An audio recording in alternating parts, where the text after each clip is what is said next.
Budget 2025 में ये हल्ला होने के बाद कि बजट 2025 में बी का मतलब बिहार है, इस हल्ले के बाद एक और हल्ला मच रहा है। हल्ला ये मच रहा है कि ओबीसी आरक्षण के अंदर जो क्रीमी लेयर डिसाइड होता है उसके लिए जो लिमिट किया गया है इनकम, उस इनकम को बढ़ाने को लेकर के नीतीश कुमार अड़ गए हैं मोदी सरकार के सामने कि आपको किसी भी कीमत पर ये बढ़ाना पड़ेगा।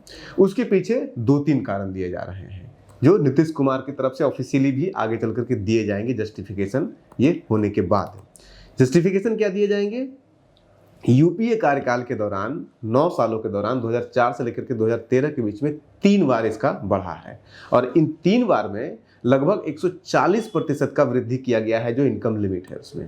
लेकिन एनडीए कार्यकाल के 10.5 साल हो चुके हैं और इस 10.5 साल में मात्र 33% इंक्रीमेंट हुआ है और मात्र एक बार 2017 में इंक्रीमेंट हुआ है, जबकि 1993 का जो सुप्रीम कोर्ट का वर्डिक्ट है, इंदिरा सहाय वर्डिक्ट है, उसके साथ साथ नेशनल बैकवर्ड कमीशन का जो रिपोर्ट है उसमें जो रिकमेंड किया गया है उसमें साफ साफ लिखा गया है कि हर 3 साल पे सरकार को इसको रिवाइज करना है, बढ़ाना है। जो भी लोगों का जो सैलरी बढ़ रहा है या फिर जो लोगों का इनकम बढ़ रहा है या फिर जो खर्चा बढ़ रहा है, महंगाई बढ़ रही है, इन सबको आधार बना करके जो ओबीसी का क्रीमी लेयर का लिमिट है फाइनेंशियल वो बढ़ाना है। लेकिन इंडिया ने तो बढ़ाया नहीं है और इसके ऊपर कई बार सवाल संसद के अंदर पूछे गए हैं, कई बार डिबेट हुआ है। वाजपेयी जी के समय में भी डिबेट हुआ और वाजपेयी जी के 6 सालों के कार्यकाल के दौरान एक बार भी नहीं बढ़ाया गया था, एक बार भी नहीं बढ़ाया गया था, जबकि 6 साल में कम से कम 2 बार बढ़ना चाहिए था। ये तो ऑफिशियल कारण दिया गया कि देखिए बढ़ नहीं रहा था तो हमने बोला ये कारण दिया जाएगा इसके पीछे अड़ने के पीछे। जो उससे ज़्यादा पॉलिटिकल रीजन इसके पीछे जो है वो ये है कि आपको भी पता है, सबको पता है कि नीतीश कुमार का वोट बैंक जो है वो ईबीसी है। ईबीसी का मतलब ओबीसी के अंदर से ही ओबीसी में जो ज़्यादा पिछड़े थे उसको साइड करके अलग करके ईबीसी बना दिया गया था एक्सट्रीमली बैकवर्ड क्लासेस से। अब ईबीसी में थोड़ा सेंधमारी हुआ है, ईबीसी के बहुत कुछ वोटर खिसके हैं नीतीश कुमार के वोट बैंक से, ये पिछले चुनाव में सामने आया था ये बात है। तो अब नीतीश कुमार ओबीसी का जो वोटर है, जो कि कोर वोटर है आरजेडी के और विपक्षी पार्टियों के, उसमें सेंधमारी करना चाहते हैं। तो ओबीसी को रिझाने के लिए देखो हमने एक बार में हिंदुस्तान के इतिहास में सबसे ज्यादा इंक्रीमेंट किया है, क्योंकि अगर 8 लाख अभी फिलहाल है क्रीमी लेयर का जो लिमिट है और अगर उसको 12 लाख कराने में नीतीश कुमार सफल हो जाते हैं तो आप सोचिए कि 4 लाख का इंक्रीमेंट एक बार में आज तक हिंदुस्तान के इतिहास में नहीं हुआ है। मैक्सिमम अभी तक 2.5 लाख का हुआ था।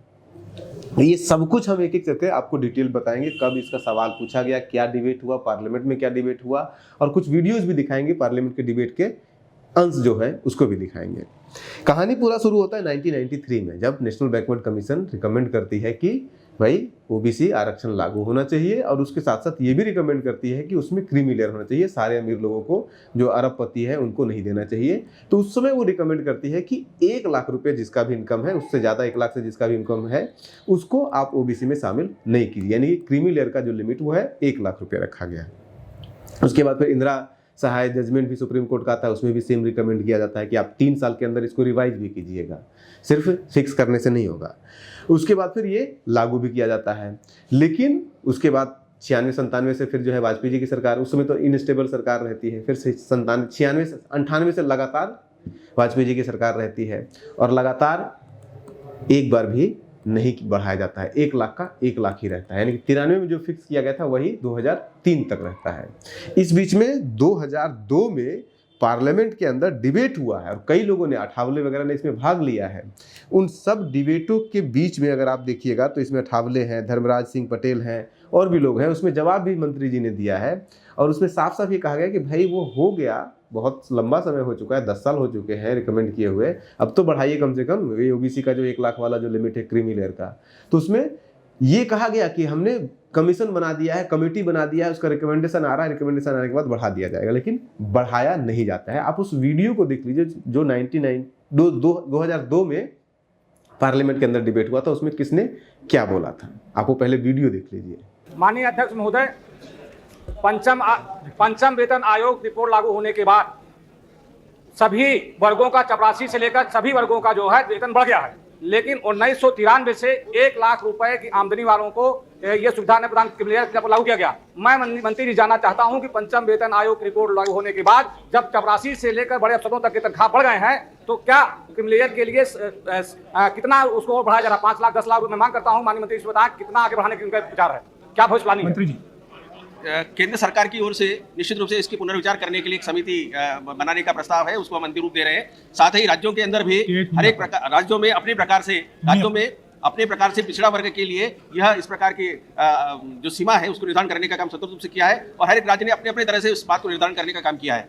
रामदास जी, समय बहुत कम है, आप सीधा प्रश्न पूछिए। ये जो SC/ST के लिए मतलब जो सवाल पूछा गया है कि जो पिछड़े वर्ग के लोग हैं उनके लिए क्रिमिनल लेयर लगाने के बारे में जो सवाल है, तो मेरा सवाल ये है कि शेड्यूल कास्ट और शेड्यूल ट्राइब को क्रिमिनल लेयर नहीं लगा सकते हैं क्योंकि सामाजिक न्याय के स्तर पर रिजर्वेशन मिला है और इसीलिए मतलब SC/ST को क्रिमिनल लेयर नहीं लगाना चाहिए। इसके बारे में मंत्री महोदय से जानना चाहता हूँ। मंत्री जी, ये प्रश्न पिछड़ा वर्ग के संदर्भ में है और पिछड़ा वर्ग और क्रिमिनल लेयर धर्मराज सिंह का पटेल। संबंध है, अनुसूचित जाति और अनुसूचित जनजाति के लिए नहीं है। I would like to know from the Honorable Minister, sir, when the decision of consisting review committee was taken, sir, when the decision of constituting review committee was taken, B, since when the process of constitution of such review committee was started, and sir, C, how much time it will take to complete the process? मंत्री जी, माननीय अध्यक्ष जी, जैसा कि माननीय सदस्य ने पूछा है, यह कमेटी गठन करने का काम सन 1993 में हो गया। फिर जस्टिस रामनंदन प्रसाद हाईकोर्ट के जो पटना के जस्टिस रहे हैं उनकी अध्यक्षता में कमेटी बैठी थी जिसमें सोशल साइंटिस्ट थे श्री ML सहारे, PS कृष्णन जो फार्मर सेक्रेटरी थे वेलफेयर के, मेरा सवाल सर, वजीफा थे। मेरा सवाल वो नहीं है सर, मेरा सवाल कब कॉन्स्टिट्यूशन कमेटी किया? तो मैं ये बता रहा हूँ कि कमेटी गठित हुई थी और उसने अपनी रिपोर्ट दी और उस रिपोर्ट के आधार पर जिनकी आमदनी 1 लाख रुपए से अधिक है और जो 1 लाख से नीचे की आमदनी के लोग हैं उन लोगों को, क्रीमी लेयर से नीचे के लोगों को यह आरक्षण की सुविधा मिलना चाहिए। और उसमें जो सजेस्ट किया गया था बाकी के सारे निष्कर्षों के आधार पर उसमें 27% आरक्षण करने का काम हुआ था नौकरियों में और बाकी के स्थानों के लिए। तो नौकरियों में उनको 27% आरक्षण मिल गया और जो क्रीमी लेयर के नीचे बाकी के जो लोग थे उनको आर्थिक दृष्टि से भी, वित्तीय दृष्टि से भी, शैक्षणिक दृष्टि से भी, छात्रवृत्ति की दृष्टि से भी सहायता करने के कामों के करने के निर्णय लिए गए हैं। और इस दृष्टि से जो क्रीमी लेयर के नीचे लोग हैं, जैसा कि इस कमेटी ने सजेस्ट किया था, उसके आधार पर उनको आर्थिक, शैक्षिक और सामाजिक दृष्टि से उत्थान करने के कार्यक्रम लिए गए हैं। उस दृष्टि से भी एक कमेटी बनने के बाद जो उनने जो सारा सुझाव दिए थे और चूंकि उनका जो माननीय संस्था का कहना है कि फिर उसके बाद आगे क्रीमी लेयर के दिशा को तय करने के लिए क्या किया गया है, निश्चित रूप से चूंकि इस प्रक्रिया को गठन करने के लिए अनेक समय पर जब ये बातें हम मंत्रालय से उनके सुझाव मांगने के लिए करते थे तो कभी संसद का नए संसद का गठन होने के कारण भी, फिर नए मंत्री के आ जाने के कारण भी ये होता रहा है। तो हम शीघ्र ही इस सारे बारे में जो नया पुनर्विचार करने का काम है उसको करने वाले हैं। Sir, I would like to know from Honorable Minister that whether the government of India would like to follow the directions given by Honorable Supreme Court in Indira Swani and other versus Union of India, other case delivered on 16 November 92, whether government of India would like to follow the direction of that Supreme Court judgment or not. हम उसका पालन करेंगे। May I know from the Honorable Minister? Yes, sir. All benefits go to those who are forward, they are well in economically, educationally among the settled caste. Those who are 90%, they are not able to get the benefits. Among the settled caste, those who are economically, they are competing with the forward community, they are getting. Would you have any program, any committee to form to save these people, to get the weaker sections of the backward class, settled caste, minority, getting all these things? It is a problem for all these things. ये प्रश्न पिछड़ा वर्ग तक सीमित है और अनुसूचित जाति, अनुसूचित जनजाति के बारे में इस प्रकार की कोई सीमाएं नहीं है। Question number over. इस वीडियो को देखने के बाद 2004 में सरकार बदल जाती है। 2002 की ये वीडियो है, 2004 में सरकार बदलती है, यूपी की सरकार आती है। आते ही वो सबसे पहले यही काम करते हैं कि ओबीसी का क्रीमी लेयर का लिमिट जो है फाइनेंशियल वो बढ़ा देते हैं। वो क्या करते हैं, 1 लाख से सीधे बढ़ा करके वो 2.5 लाख कर देते हैं, यानी कि 1.5 लाख का वृद्धि कर देते हैं। उसके बाद यूपीए लगातार करते रहती है, 4 में करते हैं, फिर 7 में होना चाहिए, 7 में कमेटी बना भी दिया, 6 में ही कमेटी बना दिया जाता है, 7 में रिपोर्ट आती है, 8 में बढ़ा करके इसको 4.5 लाख कर देते हैं, यानी कि 2 लाख से 4.5 लाख, 2 लाख इसमें फिर से बढ़ाया। 1.5 लाख बढ़ाया गया था पिछले बार, 1 से 2.5 किया गया, फिर 2.5 से 4.5 किया गया और फिर 4.5 से 2011 में इसकी रिकमेंडेशन आ गई थी। मतलब एक बार बढ़ाते थे, दूसरे में लग जाते थे ये, जैसे कि पे कमीशन का होता है कि एक बढ़ा फिर दूसरा का स्टडी शुरू हो गया। फिर 2011 में फाइनली रिपोर्ट दिया गया नेशनल बैकवर्ड कमीशन रिपोर्ट देती है सरकार को, उसमें सजेस्ट किया गया और 13 में बढ़ा दिया गया। अब 13 में जो बढ़ाने वाली कहानी है उसका थोड़ा सा इंटरेस्टिंग पार्ट ये है कि जो 2011 में नेशनल बैकवर्ड कमीशन ने रिपोर्ट दिया था सरकार को और उसमें बढ़ाने के लिए गुजारिश किया था, सुझाव दिया था, उसमें ग्रामीण क्षेत्रों का अलग बताया था और शहरी क्षेत्रों का अलग। 2011 वाले रिपोर्ट में ही नेशनल बैकवर्ड कमीशन ने कहा था कि 9 लाख आप रखिए रूरल एरिया के, जो लोग रूरल एरिया में रह रहे हैं उनके लिए, और 12 लाख रखिए आप जो लोग मेट्रोपॉलिटन सिटीज में, अर्बन का मतलब नहीं, शहरी क्षेत्र नहीं, सिर्फ मेट्रोपॉलिटन सिटीज में जो लोग रह रहे हैं बड़े बड़े शहर में, उनके लिए 12 लाख का लिमिट रखिए। सरकार नहीं मानती है और फ्लैट रूप से 2013 में इसको 6 लाख पे फिक्स कर देती है। कहाँ 9 लाख और 12 लाख सजेस्ट किया गया, 6 लाख पे इसको फिक्स कर दिया जाता है। 27 मई 2013 को ये फाइनली अनाउंस कर दिया जाता है। अब इस पूरे कार्यकाल में अगर आप देखिएगा यूपीए के कार्यकाल में तो मैक्सिमम 2 लाख का इंक्रीमेंट होता है। इसके बाद फिर 2015 से ही फिर से कवायद शुरू हो जाती है। 2014 में इनफैक्ट 2014 में ही फिर से सरकार कहती है, यूपीए सरकार जब आती, एनडीए सरकार जब आती है, मई में आती है और जून में ही 27 जून के आसपास, 27 जून 2014 को नेशनल बैकवर्ड कमीशन को सरकार, मोदी सरकार कहती है कि आप रिपोर्ट बनाइए, ये ओबीसी वाला जो क्रीमी लेयर वाला है बढ़ाने का कितना बढ़ना चाहिए। और वो 1 साल के भीतर मार्च 2000, पहले फरवरी में एक रिपोर्ट देती है और फिर एक सप्लीमेंट्री रिपोर्ट देती है मार्च 2015 को रिपोर्ट मोदी सरकार को सौंप दिया जाता है नेशनल बैकवर्ड कमीशन के द्वारा। उस रिपोर्ट में साफ साफ 12 लाख रुपए बढ़ाकर 10.5 लाख रुपए रिकमेंड किया जाता है। 10.5 लाख इसको आप 8 से कर दीजिए, 6 से 10.5 लाख, यानी कि लगभग 4.5 लाख का इंक्रीमेंट का सजेशन दे रहे थे नेशनल बैकवर्ड कमीशन। लेकिन वो सोचिए कि 2015 में ये रिकमेंड हो चुका है, 15, 16, 17 में जाकर के फिर ये फाइनली इम्प्लीमेंट होता है और 10.5 की जगह 8 लाख, यानी कि 2 लाख फिर से बढ़ाया जाता है। यूपी ने भी 2 लाख बढ़ाया था, ये भी 2 लाख बढ़ाते हैं। उसके बाद फिर लगातार मांग उठते रहती है कि इसको फिर से बढ़ाया जाए। हालांकि अगर 17 में बढ़ गया था, 13 में बढ़ा था तो उसको 13 के बाद 13 16 में बढ़ना चाहिए था। 16 की जगह चलो 17 हो गया।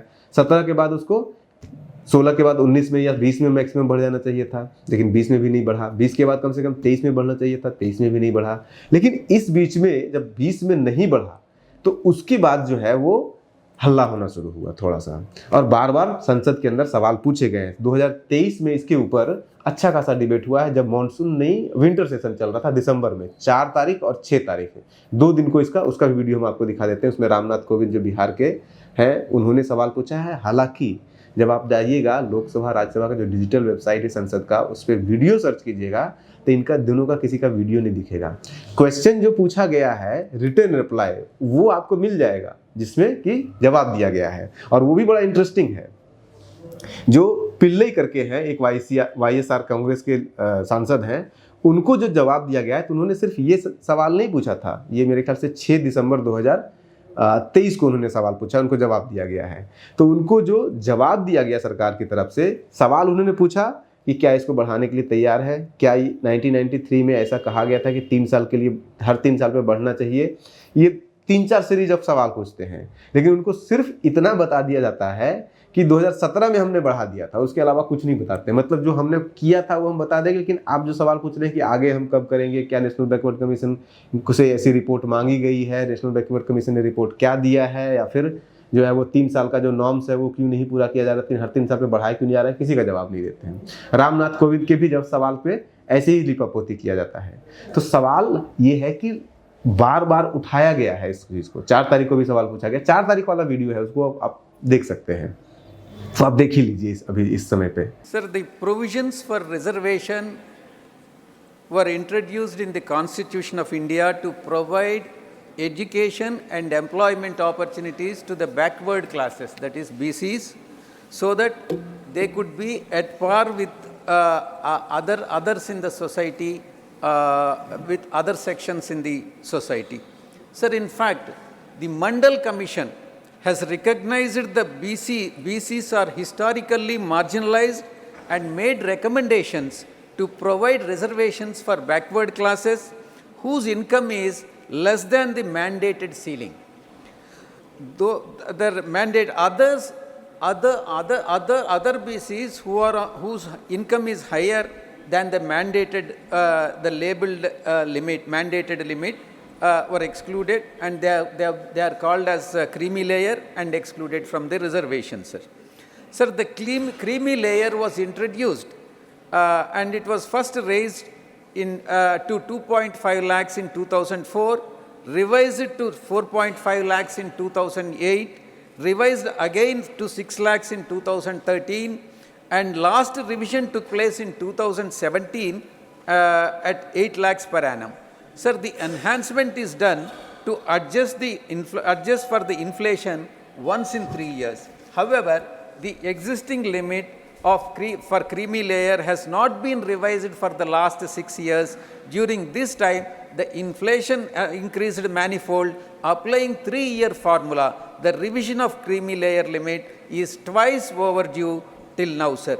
The delay in revising the creamy layer limit has denied the reservations to many needy and deserving backward classes, that is BCs. There is an urgent need to revise the income criteria. The Ministry of Social Justice also recommended increase the limit from present 8 lakhs to 12 lakhs of rupees. Therefore, I strongly urge the Union government to revise the creamy layer limit and ensure that 3-year interval of revising the creamy layer limit is strictly adhered to. This will ensure the true social equality for all BCs in the country. Thank you very much, sir. Thank you Vijay Sai Reddy ji. अब इस video को देखने के बाद रामनाथ कोविंद इनका तो है नहीं, इसके बाद फिर अब आ गया है 2024 का इलेक्शन हो गया, अब 2025 आ गया है, अब इलेक्शन है बिहार में, और अब नीतीश कुमार अड़े हुए हैं कि अब ओबीसी में संगवारी करना है तो आपको तो देना पड़ेगा किसी भी कीमत पर। और अगर ये बढ़ता है तो सोचिए कि एक साल में अगर 12 लाख हो जाता है, अब पता नहीं 12 लाख होगा या नहीं होगा, लेकिन कुछ ना कुछ तो बढ़ाना पड़ेगा। ये अड़े हुए हैं 12 पे। हो सकता है कि मोदी सरकार कहे चलो 8 की जगह 10 कर दे, 10 की जगह 10.5 कर दे, 11 कर दे, जितना भी हो, लेकिन बढ़ना तय है, क्योंकि इसके ऊपर नीतीश कुमार अड़ गए हैं और बहुत जस्टिफाइड भी है। 2017 से लेकर के आज 8 साल हो चुका है। 3 साल में रिकमेंडेशन, सुप्रीम कोर्ट का रिकमेंडेशन, बैकवर्ड कमीशन का रिकमेंडेशन के अनुसार हर 3 साल पे बढ़ना चाहिए, और आज 8 साल हो चुका है, नहीं बढ़ा है, तो मोदी सरकार बहुत ईजिली बढ़ा देगी इसको। और नेशनल बैकवर्ड कमीशन ने अपनी रिपोर्ट में जो 2015 में रिपोर्ट दिया था, उस रिपोर्ट में नेशनल बैकवर्ड कमीशन ने कहा है ये बात है कि आप देखिए, बैकवर्ड कमीशन इसके पहले जो आया था 2011 में जो रिपोर्ट सबमिट किया गया था, उसने कहा था उसमें कि आप 12 लाख कीजिए, आपने 12 लाख न करके 8 लाख उसको किया। उसका नतीजा ये हो रहा है कि किसी भी बड़े लेवल का सर्विस में चले जाइए, आईएएस, आईपीएस, या फिर जो ऑफिसर्स होते हैं, सेक्रेटरी रैंक के होते हैं, या फिर और भी नीचे रैंक के प्रोफेसर हो गए, टीचर हो गए, इन सब में कहीं भी चले जाइए तो जो ओबीसी का आरक्षण है वो पूरा फुलफिल नहीं हो रहा है। वो फुलफिल इसीलिए नहीं हो रहा है क्योंकि आप 8 लाख अगर आप रखिएगा, या 6 लाख रखिएगा, या 10 लाख रखिएगा, तो जो अमीर है वही तो प्रोफेसर की तैयारी कर पाएगा, जो अमीर है वही तो ज़्यादातर आईएएस की तैयारी कर पाएगा।